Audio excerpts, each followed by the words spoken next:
Now we will start with the summary of solutions. Solutions की summary से start करेंगे. A solution is a homogeneous mixture of two or more substances. एक solution homogeneous mixture है दो या दो से मिले substances का. यहाँ पे हमें two substances का पढ़ना है इस chapter में. Solutions are classified as solid, liquid and gaseous solutions. The concentration of a solution is expressed in terms of mole fraction. हम concentration of solutions को किन किन टर्म्स में एक्सप्रेस कर सकते हैं? मोल फ्रैक्शन के टर्म्स में. मोल फ्रैक्शन क्या होता है? पर्टिकुलर का जो मोल हमें निकालना है divided by the total number of moles, divided by the total number of moles. ये हो गया मोल फ्रैक्शन. मोलैरिटी क्या हो गया? Number of moles divided by the volume of the solvent. Then molality, molality भी क्या है? Number of moles divided by the molar mass. Now in terms of percentage भी मास परसेंटेज हो गया, volume percentage हो गया, ये सारी चीजें. The dissolution of a gas in liquid is governed bye. Dissolution, किसी गैस का डिसोल्यूशन होना हम हेनरी के लॉ में पढ़ते हैं, जिसका क्या मीनिंग है कि solubility of a gas in liquid, जो सॉल्युबिलिटी है गैस की एक लिक्विड के अंदर, वो उसके पार्शियल प्रेशर के बराबर होती है. The vapour pressure of the solvent is lowered by the presence of non volatile solute.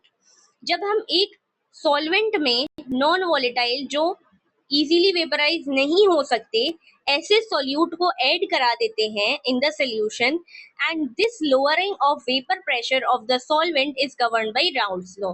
जब इस नॉन वोलेटाइल सोल्यूट को हमने एक सॉल्वेंट में ऐड कराया तो वहां का जो सॉल्वेंट का वेपर प्रेशर होगा वो कम हो जाता है. ये क्यों हो रहा है? राउल्स लॉ से इसको हम डिफाइन करते हैं.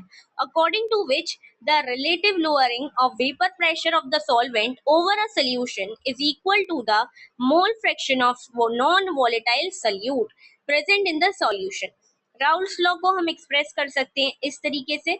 ये पूरी जो लाइन्स है वो यही लिखी है. पी टोटल बराबर P nought A X A plus P nought B X B. P nought क्या है? प्योर फॉर्म में. प्योर फॉर्म में कैसे वो एग्जिस्ट कर रहा है? P nought. Now however binary liquid solution में, बाइनरी का मतलब हो गया जो सोल्यूशन दो कंपोनेंट से मिल करके बना हुआ है. लिक्विड सोल्यूशन में अगर हम देखें तो दोनों ही कंपोनेंट्स कैसे हैं? वोलेटाइल है. Then another form of Raoult's law is used this. और दोनों ही अगर वोलेटाइल होते हैं, मतलब इजीली वेपराइजेबल होते हैं, तो हम ये इक्वेशन यूज करते हैं.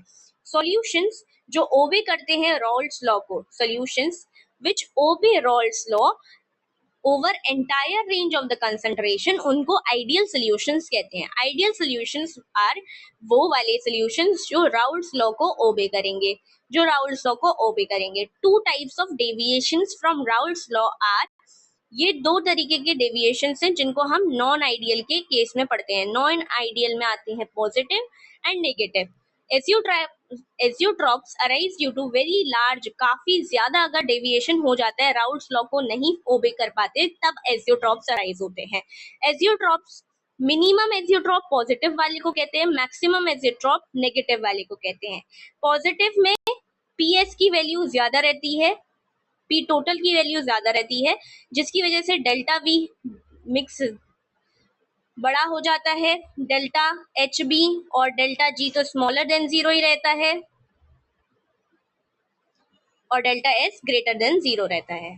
ये हो गया पॉजिटिव का केस. नेगेटिव के केस में होता है ज्यादातर सारे के सारे वाटर के साथ एसिड्स आ जाते हैं इसके अंदर, एसीटोन के साथ CHCl3 आ जाता है इसमें. एग्जाम्पल्स इसके इंपॉर्टेंट है. नाउ इसके बाद एजियोट्रॉप्स क्यों अराइज करते हैं? जब वेरी लार्ज डेविएशन आता है राउल्स लॉ में.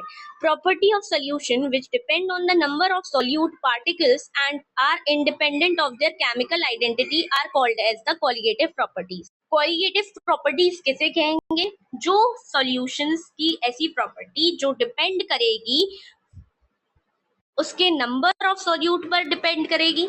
पहली बार नंबर ऑफ सोल्यूट के पार्टिकल्स कितने हैं उस पर डिपेंड करेगी, और साथ ही इंडिपेंडेंट होगी उसकी केमिकल आइडेंटिटी से. उसको हम कोलिगेटिव प्रॉपर्टीज बोलते हैं. बोर्ड के लिए इंपॉर्टेंट डेफिनेशन है कि प्रॉपर्टीज ऑफ सॉल्यूशंस डिपेंड करती हैं नंबर ऑफ सॉल्यूट पर, ना कि केमिकल आइडेंटिटी पे। केमिकल आइडेंटिटी से फर्क नहीं पड़ेगा, कितने नंबर ऑफ सॉल्यूट पार्टिकल है उससे फर्क पड़ता है कोलिगेटिव प्रॉपर्टीज को। अब 4 कोलिगेटिव प्रॉपर्टीज इस चैप्टर में हमने पढ़ी हैं। कौन कौन सी हैं? These are lowering of vapour pressure, lowering of vapour pressure, elevation of boiling point, elevation of boiling point, depression of freezing point and osmotic pressure. The process of osmosis can be reverse, जिसको reverse osmosis बोलते हैं, if a pressure higher than osmotic pressure is applied to the solution. जब एक external pressure हमने greater than that of osmotic pressure, जिसको हम पाई से denote करते हैं, ऑस्मोटिक प्रेशर से अगर बाहर वाला एक्सटर्नल प्रेशर ज्यादा हो जाता है तो उसको हम रिवर्स भी कर सकते हैं, जिसको रिवर्स ऑस्मोसिस कहते हैं, जो डीसैलिनेशन ऑफ सॉल्ट में यूज किया जाता है। इस प्रोसेस में रिवर्स ऑस्मोसिस का यूज किया जाता है। Colligative properties have been used to determine the molar mass of solutes. Unknown molar mass of solutes को पता लगाने के लिए हम क्या करते हैं? कोलिगेटिव प्रॉपर्टी का यूज करते हैं। और बेस्ट जो होती है वो होती है ऑस्मोटिक प्रेशर, जिससे हम unknown molecular mass of solutes पता लगा सकते हैं। Solutes which dissociate in solution exhibit molar mass lower than the actual molar mass. Solutes जो एक सोल्यूशन के अंदर डिसोसिएट कर रहा है उसका molar mass actual molar mass से कम होता है, and those which associate show higher molar mass than their actual values. Now quantitatively the extent to which solute is dissociated या फिर associated, हम उसको want of factor से डिनोट करते हैं I से, कितना वो एसोसिएट हुआ, कितना वो डिसोसिएट हुआ। Formula total number of dissociated moles या फिर associated moles divided by the total initially moles taken. ये है I का फॉर्मूला। I डिसोसिएशन एसोसिएशन पढ़ेंगे अभी, उसका I का formula. This factor has been defined as the ratio of normal molar mass to experimentally determine, जिसको abnormal बोलते हैं, और as the ratio of observed colligative property to the calculated वाली assume कर ली जाती है। अगर हम I की बात करते हैं तो I डिसोसिएशन का भी हो सकता है, डिसोसिएट जब हो रही है रिएक्शन में, डिसोसिएट हो रहा है कुछ, और एसोसिएट हो रखा है तो भी हो सकता है। तो जब I डिसोसिएट हो रहा होता है तो I की वैल्यू 1 से बड़ी आएगी, और यहाँ जब एसोसिएट हो रहा होता है लेस देन 1 आती है।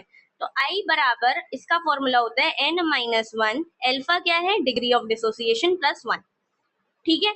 और यहाँ पर I की वैल्यू क्या रहती है? एसोसिएशन केस में कुछ बन रहा है तो I की वैल्यू कम आएगी 1 से, 1/n-1 अल्फा प्लस 1।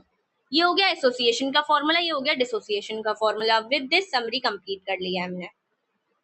सब्सक्राइब।